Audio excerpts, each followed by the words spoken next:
नमस्कार। आज हम जयशंकर प्रसाद जी द्वारा रचित श्रद्धा मनु पढ़ेंगे और इसकी व्याख्या समझेंगे। श्रद्धा मनु कामायनी महाकाव्य के श्रद्धा सर्ग से लिया गया है। कामायनी महाकाव्य जयशंकर प्रसाद जी द्वारा रचित है। यह महाकाव्य 15 सर्गों में विभक्त है। प्रसाद जी छायावाद के प्रवर्तक कवि हैं। श्रद्धा मनु कामायनी के श्रद्धा सर्ग का अंश है।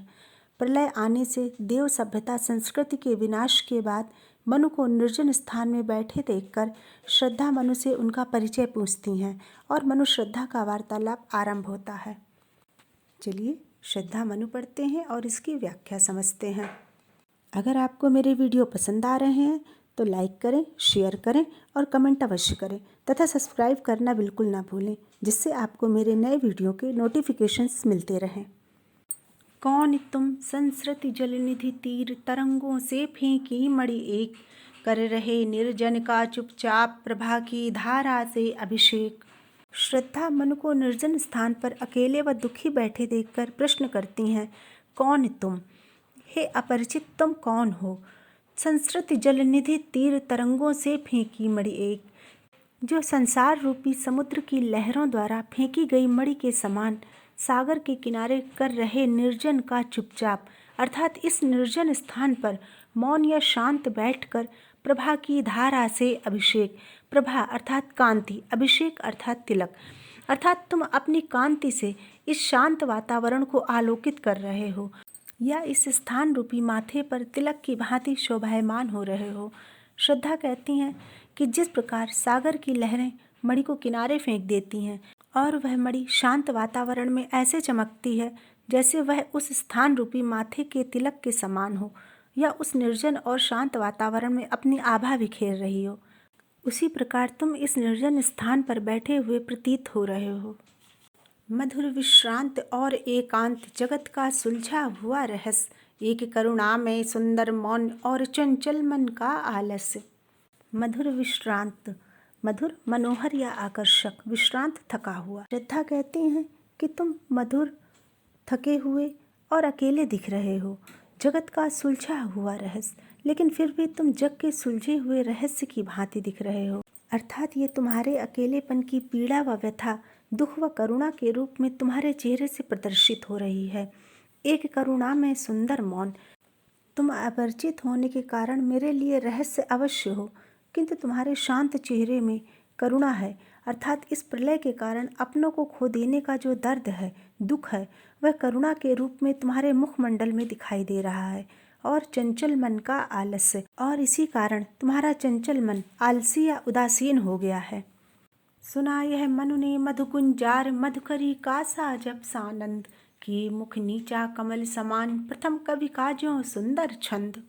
जब एकांत स्थान में बैठे मनु ने श्रद्धा की आवाज़ सुनी तो मनु के अंदर उठने वाले भावों का वर्णन करते हुए कवि कहते हैं कि मनु ने जब मधु गुंजार, शहद के समान मीठी आवाज़ को सुना, तब मनु को ऐसा प्रतीत हुआ मानो मधुकरी का सा जब सानंद, मधुकरी अर्थात पूर्ण आनंद के साथ भ्रमरी गुंजार कर रही हो या अत्यंत प्रसन्नता के साथ गुनगुना रही हो। कि ये मुख नीचा कमल समान, यहाँ कवि कहते हैं कि जब मनु के कानों में वे मधुर शब्द पड़े तो उन्होंने ऊपर की ओर देखा तो अतीव सुंदर युवती दिखाई दी, जो अपने कमल के समान सुंदर मुख को नीचे किए हुए खड़ी थी। प्रथम कवि का ज्यों सुंदर छंद, एक क्षण के लिए मनु श्रद्धा के सुंदर रूप को देखकर मोहित हो गए। उन्हें ऐसा प्रतीत हुआ मानो श्रद्धा द्वारा पूछा गया प्रश्न किसी कवि की सुंदर सी प्रथम रचना हो या छंद हो। एक झटका सा लगा सहर्ष, निरखने लगे लुटे से कौन, गा रहा यह सुंदर संगीत, कुतूहल रह न सका फिर मौन। एक झटका सा लगा सहर्ष, अचानक उन्हें सहर्ष, हर्ष के साथ अर्थात आश्चर्य मिश्रित प्रसन्नता के साथ झटका सा लगा।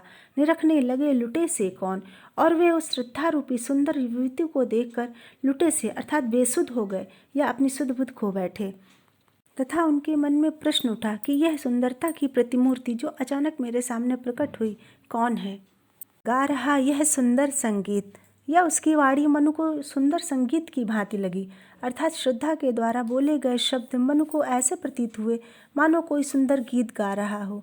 कुतूहल रह न सका फिर मौन, और इतनी सुंदर संगीतमय वाणी बोलने वाली अनुपम सुंदरी अर्थात श्रद्धा के बारे में जानने की जिज्ञासा मनु के अंदर बढ़ गई। और देखा वह सुंदर दृश्य, नयन का इंद्रजाल अभिराम, कुसुम वैभव में लता समान, चंद्रिका से लिपटा घनश्याम।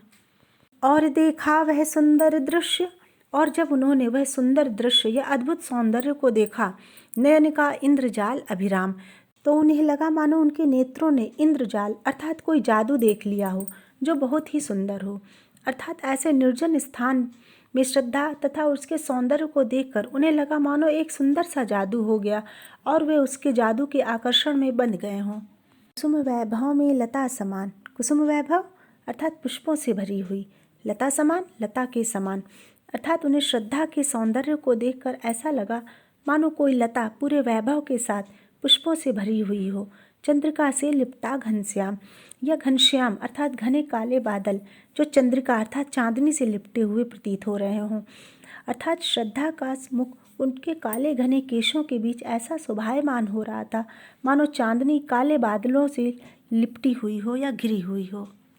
हृदय की अनुकृति वाह उदार, एक लंबी काया उन्मुक्त, मधु पवन क्रीडित ज्यों शिशुशाल, सुशोभित हो सौरभ संयुक्त। हृदय की अनुकृति वाह उदार, एक लंबी काया उन्मुक्त। मनु ने देखा कि जो अनुपम सौंदर्य लिए हुए युवती खड़ी है उसका शारीरिक गठन बहुत ही सुंदर है, उसका शरीर लंबा है, हृदय की अनुकृति वाह उदार, और उसे देखकर ऐसा लगता है मानो वह अत्यंत उदार हृदय की स्वामिनी है। मधु पवन क्रीडित ज्यों शिशुसाल, मनु सोचते हैं कि जिस प्रकार शिशुसाल अर्थात साल के छोटे छोटे वृक्षों के साथ मधु पवन क्रीडित, पवन अर्थात हवा मधुरता के साथ क्रीडित खेल रहा हो, सुशोभित हो सौरभ संयुक्त, और ऐसा प्रतीत होता है मानो वह सौरभ संयुक्त अर्थात पुष्पों की महक के साथ सुशोभित हो। वृषण गांधार देश के नील, रोम वाले मेषों के चर्म, ढक रहे थे उसका वपुकांत, बन रहा था वह कोमल वर्म। वृषण गांधार देश के नील, यहाँ कवि ने श्रद्धा ने जो वस्त्र पहने हैं उसका वर्णन किया है। कवि कहते हैं कि मृषण अर्थात चिकने या मुलायम, अर्थात गांधार देश में पाले जाने वाले चिकने या मुलायम नीले रंग के रोम वाले अर्थात रोए वाले, मेषों के चर्म अर्थात भेड़ों की खाल से बना हुआ वस्त्र श्रद्धा पहने हैं। ढक रहे थे उसका वपुकांत, वे नीले रंग के चिकने वस्त्र वपुकांत अर्थात कांत युक्त या सुंदर शरीर श्रद्धा के सुंदर शरीर को ढक रहे थे। बन रहा था वह कोमल वर्म, और वे कोमल वस्त्र श्रद्धा के शरीर में वर्म अर्थात कवच के समान लग रहे थे। नील परिधान बीच सुकुमार, खुल रहा मृदुल अध खुला अंग, खिला हो ज्यों बिजली का फूल, मेघवन बीच गुलाबी रंग।